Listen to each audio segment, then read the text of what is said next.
Number 5, is it possible to prove that line M and L are parallel? If so, you're going to state the postulate or theorem.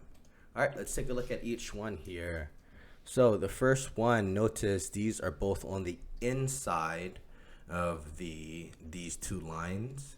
And then we know that these two lines are what we have. So these are your interior, okay, and they're alternating. So we can prove this if we know the converse of the alternate interior angles. If we know these two are congruent, then you can say that the two lines are parallel. Okay. These are both on the outside. They're both on the exterior part. So, and they're crossing. So by the alternate exterior angle, but it has to be the converse. So let's write converse. That states that if the alternate exterior angles are congruent, then the lines are parallel. Next, these two are on the same spot. So these are corresponding angles, but we want the converse of it.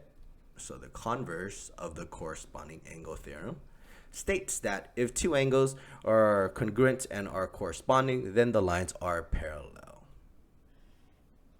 Let's look at D. Okay. These, one's on the inside, one's on the outside, and they're flip-flopping.